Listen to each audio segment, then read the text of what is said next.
இந்த ஒரு பொடி போதும் உங்களோட ஹேர் ஃபால் பிரச்சனை எல்லாத்தையும் போக்குறதுக்கு. இந்த பொடி எப்படி செய்கிறதுன்னு பார்க்கலாமா?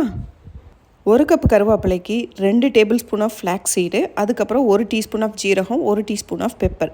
கருவேப்பிலை நல்லா சன் ட்ரை பண்ணி எடுத்துக்கங்க. நல்லா மொறு மொறுன்னு இருக்குது. ஸோ இதை மாய்ஸ்சர் இன்னும் கொஞ்சம் போகிறதுக்காண்டி நான் லைட்டாக ஃப்ரையிங் பேனில் போட்டு வறுத்துக்கிறேன். நான் எண்ணெய் எதுவுமே ஊற்றலைங்க, அப்படி தான் வறுத்து எடுக்கிறேன். அதுக்கப்புறம் பார்த்திங்கன்னா இதில் ஜீரகம், ஃப்ளாக்ஸ் சீடு, பெப்பர் இதெல்லாம் போட்டு லைட்டாக கொஞ்சம் பொரியிற மாதிரி வறுத்து எடுத்துக்கிற வேண்டியதான். அவ்வளோதான். இதை நல்ல ஒரு மிக்சியில் மாற்றி நல்ல ஒரு ஃபைன் பவுடராக அரைச்சி எடுத்துக்கோங்க.